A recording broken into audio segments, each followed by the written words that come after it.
आज की समाधान श्रृंखला में मैं डॉक्टर सतीश कुमार सिंह अपने यूट्यूब चैनल पर आपका स्वागत करता हूं और आज आप सभी के सामने समाधान के अंतर्गत एक नई विधा डायरी को लेके आया हूं। पहली डायरी कौन है?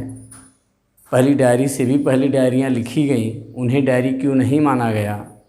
आज तमाम शंकाओं का समाधान करेंगे। सबसे पहले हम लोग ये समझ लें कि डायरी क्या है। डायरी सामान्य आप लोग जानते हैं कि घर में एक डायरी होती है, उसमें पूरे वर्ष, पूरे महीनों में दिनों का नाम, तारीख सब अंकित रहता है और हम जो डेली करते हैं, सोचते हैं, कहीं कुछ अनुभव करते हैं, उस सब का हम ब्यौरा शाम को लिख देते हैं। सामान्य अर्थों में डायरी वही है। उसे कॉपी भी कह सकते हैं, नोटबुक भी कह सकते हैं, लेकिन और डायरी के लिए दैनंदिनी, रोजनामचा और दैनिकी शब्दों का भी प्रयोग किया जाता है। जो डायरी विधा है वो आत्मकथा के बहुत करीब है। एक बात और आपको जाननी चाहिए कि जो सामान्य डायरी है और साहित्यिक डायरियां हैं, दोनों में अंतर है। साहित्यिक डायरियां दैनंदिनी नहीं होती, उसमें कल्पना भी होती है, और जो दैनंदिनी होती है उसमें कल्पना होने का प्रश्न ही नहीं, क्योंकि हम जो अनुभव करते हैं उसे लिखते हैं। वास्तव में जो डायरी है वो किसी भी लेखक को जानने के लिए सबसे प्रामाणिक दस्तावेज है, प्रामाणिक माध्यम है, क्योंकि उसमें जो लेखक होता है उसके मन पर जो तुरंत प्रभाव पड़ता है वो उसको उसी क्षण या उसी दिन अंकित कर देता है। डायरियाँ कविता में भी हो सकती हैं। आलोचना के 78वें अंक में श्रीकांत वर्मा, हालांकि मुझे इसको बाद में बताना था, लेकिन चूँकि मैं एक बात कह चुका हूँ कि डायरियाँ कविता में भी हो सकती हैं, इसलिए मुझे इस अंक का सहारा लेना पड़ा। और उसमें इन्होंने लिखा, आज मेरा जन्मदिन है, मन आत्मग्लानि से भरा हुआ है। अब लेखक तो चिंतन करता है कि मैंने जीवन क्या जिया।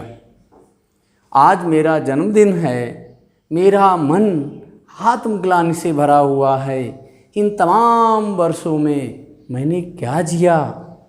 मिथ्या, चाटुकारिता, अहम, दर्प, छल, आत्मछल, आकांक्षा, लोभ, वैभव, प्रदर्शन, प्रतिद्वंदिता, शत्रुता, आत्मरति, नाटकीय जीवन जिया।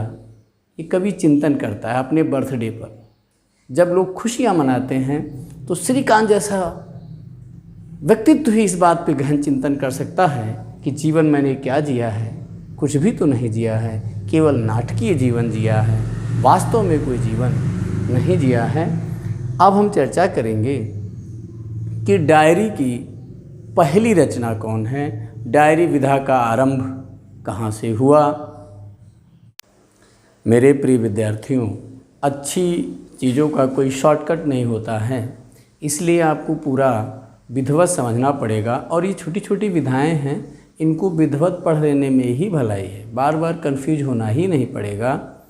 सबसे पहले ये जान लो, यद्यपि आप सबको पता भी होगा कि हिंदी में जो आरंभ है डायरी विधा का, वो श्री राम शर्मा द्वारा रचित सेवाग्राम की डायरी। किससे? ध्यान में ये रखना है कि ये श्री राम शर्मा हैं। नया विद्यार्थी थोड़ा कंफ्यूज होता है क्योंकि वो आचार्य श्री राम शर्मा का नाम सुना होता है। आचार्य श्री राम शर्मा गायत्री परिवार वाले वो अलग हैं, अब ये हैं श्री राम शर्मा। इनका जन्म हुआ था 1892 मैनपुरी में, हालांकि उत्तर प्रदेश के ही दोनों लोग हैं।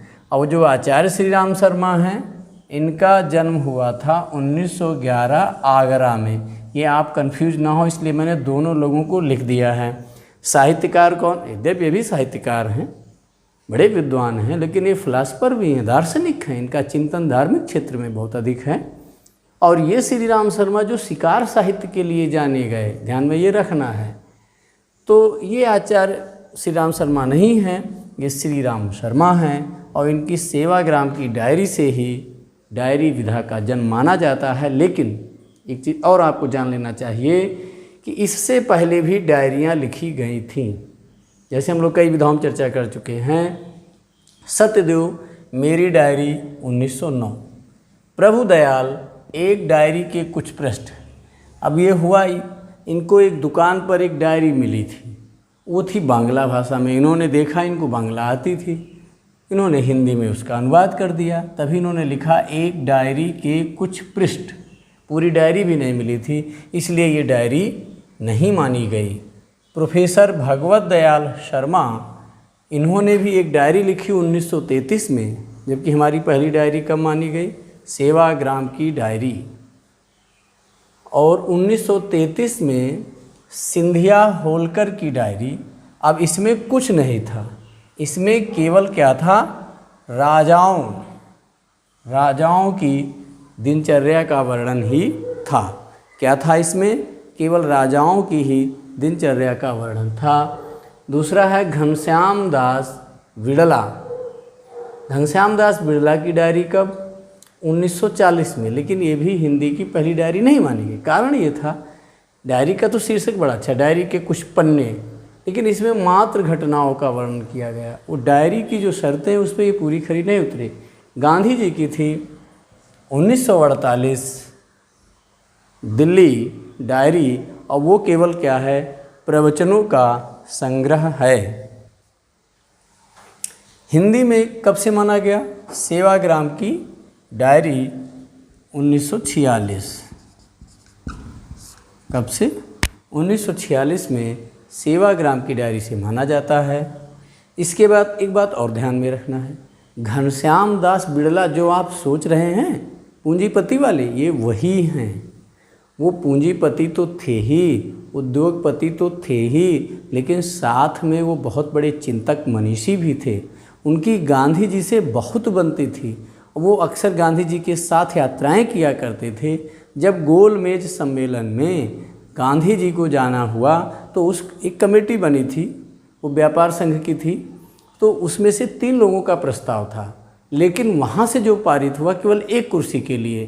तो यहाँ ये पूरी तरह से उसका विरोध किया गया कि नहीं जाएंगे तो फिर 3 लोग जाएंगे, नहीं जाएंगे तो कोई नहीं जाएगा। तो द्वितीय गोलमेज सम्मेलन में ये स्वयं गांधी जी के साथ गए थे और इन्होंने उसमें, अब हालांकि ये जो रचना ज़्यादातर किताबों में है वो डायरी के पन्ने हैं, लेकिन डायरी के कुछ पन्ने इस नाम की पुस्तक लाइब्रेरी में भी मिलती है। मैंने इसीलिए दोनों नाम लिख दिए हैं ताकि आपको कोई संदेह ना हो।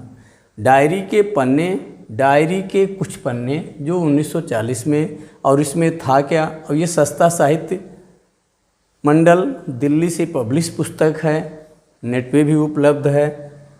और ये मैंने इसका 5वां संस्करण देखा है लाइब्रेरी में। इसमें दूसरी गोलमेज परिषद लंदन में गांधी जी के साथ अनुभवों का बड़ा ही चित्ताकर्षक वर्णन किया गया है। धीरेन्द्र वर्मा मेरी कॉलेज डायरी, उसमें इन्होंने अपने कॉलेज के दिनों का बड़ा सुंदर वर्णन किया है। सुंदरलाल त्रिपाठी दैनंदिनी, सियाराम शरण गुप्त दैनिकी। एक सूचना आपको दे दें, यदि आप टीजीटी, पीजीटी, नेट या ऐसी किसी अन्य परीक्षा की तैयारी कर रहे हैं जिसमें हिंदी विषय, साहित्य, व्याकरण कुछ भी आता हो, तो आप हमारे टेलीग्राम हिंदी पाठशाला विद डॉक्टर सतीश से जुड़ें, जिसका लिंक मैंने डिस्क्रिप्शन में दे रखा है। हम लोग चर्चा कर रहे हैं डायरी की। डायरियों में महत्वपूर्ण चर्चा कर रहे हैं। उपेंद्र नाथ अस्क ज़्यादा अपनी कम पराई, हरिवंश राय बच्चन प्रवासी की डायरी, रामधारी सिंह दिनकर की डायरी, रघुवीर सहाय दिल्ली मेरा प्रदेश, राजेंद्र अवस्थी सैलानी की डायरी, मुक्तिबोध एक साहित्यिक की डायरी, अजित कुमार अंकित होने दो, मोहन राकेश की डायरी, रविंद्र कालिया स्मृतियों की जन्मपत्री, जमुनालाल बजाज की डायरी, शांता कुमार एक मुख्यमंत्री की डायरी, जयप्रकाश मेरी जेल डायरी। प्रिय विद्यार्थियों, इस वीडियो को पूरा देखना है। इसमें मैंने 2018 तक जो इधर पब्लिश हुए हैं डायरी, उनको भी संकलित किया है, लेकिन मैंने उसको अंत में दिया है, इसलिए आपको पूरा देखना है। एक चीज़ का ध्यान रखना है, अज्ञे जी ने अपने प्रसिद्ध यात्रा व्रत, अब ये नहीं कि इसको देखते डायरी समझ लो कि अरे सर ने तो गलत बता दिया, ये यात्रा व्रत है और इसमें बर्लिन की डायरी के कुछ अंश उद्धृत किए हैं। डायरी ज़्यादातर इधर कई मैं आगे बताऊंगा संस्मरणों में भी डायरी के उद्धृत हैं अंश, रेखा चित्र में हैं, आत्मकथाओं में हैं। चंद्रशेखर मेरी जेल डायरी, सीताराम केसरिया एक कार्यकर्ता की डायरी, रामेश्वर टांटिया क्या खोया क्या पाया, रामविलास शर्मा इनकी डायरी पंचरत्न नाम से प्रकाशित हुई 1980 में। और पंचरत्न का इनका मतलब है रेखा चित्र 1, संस्मरण 2, निबंध 3, डायरी 4, पत्र 5, यानी कि डायरी इसमें चौथे नंबर पर है। दूसरी इनकी एक डायरी प्रकाशित हुई तद्भव में, जिसके आदरणीय अखिलेश जी संपादक हैं, लखनऊ से होता है, इंदिरा नगर से। मैं ही एक अकेला नहीं, रमेश चंद्र शाह इनकी डायरी कठिन समय में एक किताब घर से पब्लिश हुई। और इस खिड़की से 2011 में ये भी पुस्तक किताब घर से है, अकेला मेला। कमलेश्वर की देश देशांतर, मलयज का नाम मैंने एक शोध पत्र में पढ़ा है, अभी किसी ऑथेंटिक पुस्तक में नहीं मिला है। भारत श्रीवास्तव एक शोधार्थी के द्वारा लिखा गया, भारत श्रीवास्तव इनकी मलयज की डायरी लिखा इन्होंने भले ही हो, लेकिन ध्यान रखना इसका संपादन डॉक्टर नामवर सिंह ने किया, जिसके 4 खंड हैं, 3 जिल्दों में प्रकाशित हुई है। मैं इसकी फ़ोटो भी लगाऊंगा उसमें। 4 खंड 3 जिल्दों में प्रकाशित हुई है, कहीं कहीं इसका 3 खंड भी लिखा है। बिशन टंडन आपातकाल की डायरी, वो वाला बता चुके ना इनको, कोचिंग वाला। चलो हम लोग डायरी, ये इधर थोड़ा सा बहुत ध्यान से सुनना है, ये बहुत महत्वपूर्ण डायरी हैं जो भी सद्या प्रकाशित हैं। नरेंद्र मोहन साथ साथ मेरा साया, Tejinder diary saga saga, Krishna Baldev Vaid ख्वाब है दीवाने का, डॉक्टर विवेकी राय मनबोध मास्टर की डायरी, राम दरस मिश्र आते जाते दिन आस पास, द्रोणवीर कोहली ये बहुत इम्पोर्टेंट है, मनाली में गंगा उर्फ रोज नामचा, ये हिंदी पॉकेट बुक से पब्लिश है। कृष्णा अग्निहोत्री अफसाने अपने कहानी अपनी, ओम नागर निब के चीरे से, निब जानते हैं आप लोग, नई पीढ़ी के लोग नहीं जानते होंगे, पेन में लगा होता था, हम लोग छोटे थे तो लड़ाई का मुख्य अस्त्र था वो। गरिमा श्रीवास्तव देह ही मेरा देश, इन्होंने क्रोएशियाई प्रवास डायरीज में लिखी है। Pushpita Awasthi Netherlands diary, Pushpita Awasthi ji Suriname में पहली भारतीय दूतावास में महिला सचिव हैं। गगन गिल जो मूलतः कवित्री हैं, इनकी एक पुस्तक आई 2017 में, दिल्ली में उम्मीदें। अभी पूरी पुस्तक डायरी नहीं है, इसमें एक खंड डायरी का है। दूसरी पुस्तक आई जयप्रकाश मानस जी की, पढ़ते पढ़ते लिखते लिखते आज हम सब ने डायरी विधा का सम्यक अध्ययन किए।